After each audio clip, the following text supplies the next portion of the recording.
those four categories, the government, private sector, civil society, and news media and fact checking, all move completely in concert, very, very, very deliberately. Again, this whole society model goes back to 2017, which is when it was set up within the sort of State Department DHS axis, which itself sort of has these intelligence origins in places like the Atlantic Council. But it goes back decades before that because they borrowed that from our counterinsurgency model. Counterinsurgency is what the Pentagon and the CIA do to manage foreign populations who have a political movement rising in a foreign country that might topple a U.S. installed dictator or a U.S. installed puppet government. We have counterterrorism, which is when that involves violence. We have counterinsurgency, which is when there's an insurgent political group who might unseat a preferred political party that is giving us a sweet deal on oil and gas or a sweet deal on rare earth minerals or is allowing us to have a U.S. military base or is voting with us in a UN vote. So we have a very special set of skills to manage the rise of political dissidents in a place where we don't want them to gain entry politically. And that's called our whole society model for counterinsurgency. They basically took that for free speech on the internet.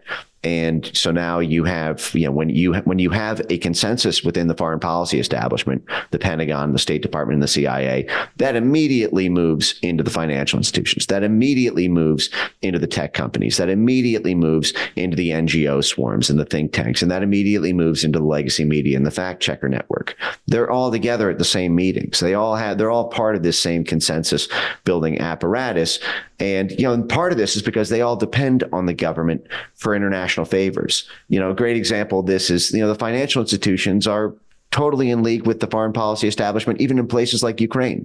It was USAID, which is the CIA's number one funding conduit for clandestine operations. USAID and the U.S. State Department jointly coerced President Zelensky in Ukraine, starting in 2019 when he was elected, to use this digital identity app called DIA, DIIA.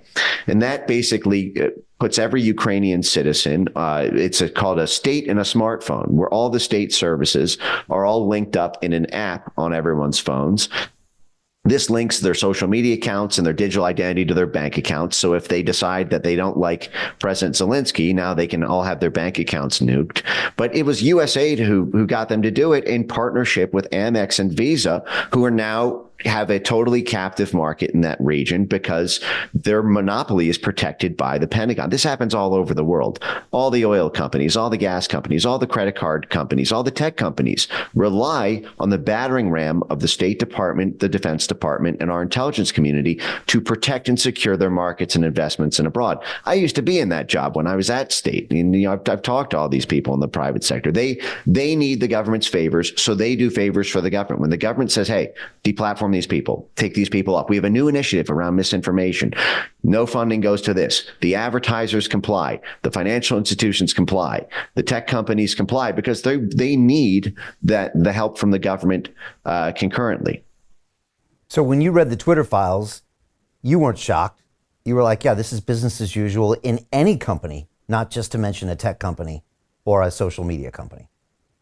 Yeah, I was screaming my head off. This is the tiniest little tip of the iceberg, and you ain't seen nothing yet. Right. I mean, it's, but I was a part of those Twitter files as well. I worked with Matt Taibbi and Michael Schellenberger on helping to sort of explain that. And, it was a very important thing for people to see because seeing it internally at Twitter gave another layer of depth to what was already available open source through government's disclosures from lawsuits. And I think it gave a lot of confidence to the House of Representatives here in the U.S.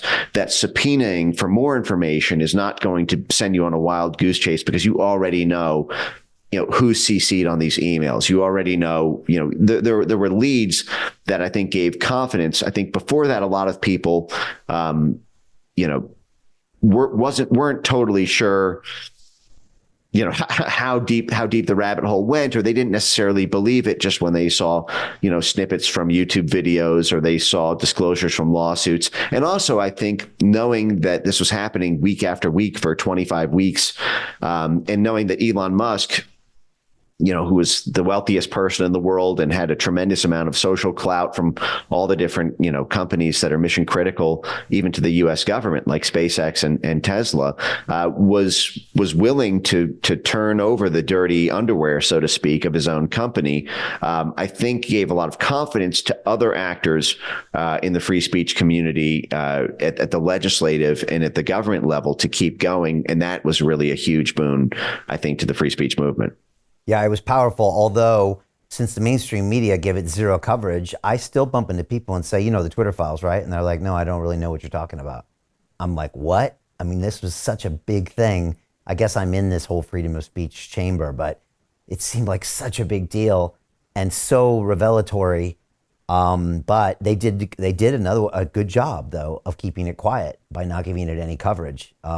And again, when I saw those, I just wanted to see the YouTube files and I wanted to see what was going on. And I guess you were thinking, well, there's also the oil company files and the banking files. And for you, this is business as usual. But for a lot of people, they didn't know that. And every time someone would pose that or posit that idea, they say, oh, you're a conspiracy theorist. Oh, that stuff would never happen. And I guess it's so easy to wash that, put that under the rug because they've been doing that for decades, right?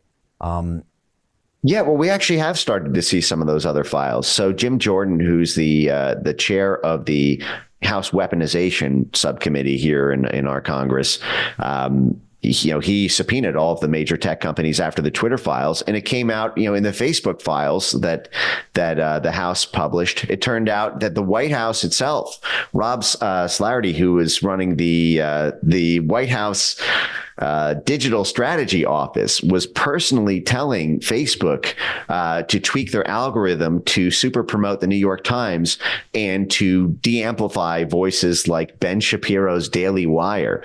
And he was, literally the White House micromanaging the algorithm of Facebook and Facebook's internal communications around, God, this is a really weird and harsh request, but we need the government. So what do we do in this situation? Even the Amazon files just came out, because they were included in the subpoena sweep from Jim Jordan. And it turned out that the White House was telling Amazon to ban books that were critical of COVID-19 orthodoxies. So, you had a top-down government, manual book burning digitally. So Jim Rickards has just recorded a video that's not available to anyone in the public, and he's going to be talking about how this upcoming recession is going to be fast, it's going to be bloody, it's going to be nasty. But at the same time, he's going to show you how you can position yourself to profit from all of this chaos. Now, we've made this video only available to our viewers. Go to londonreal.tv/Jim. Watch that immediately. I can't say enough good things about Jim Rickards. He understands the global economic system better than any guest I've ever had on London Real. His predictions are almost uncannily true, and you can learn how to profit from his vision, from his expertise, and his understanding of economics. So go to londonreal.tv/Jim or click the link below. It's an excellent, excellent look on what's going to happen in the future and how you can position yourself to profit from that. Jim is one of the best in the business, one of my favorite guests on London Real, and he's very, very good at predicting the future and showing us all to profit from it. So click the link, and I hope you enjoy. Hey, do you want to profit from crypto? Then join my DeFi Academy. The Crypto DeFi Academy will help you create generational wealth. But don't take my word for it. Listen to my students. When I first got into crypto, I remember thinking to myself, I need to learn more. Brian Rose, learning crypto, learning DeFi, got to do it.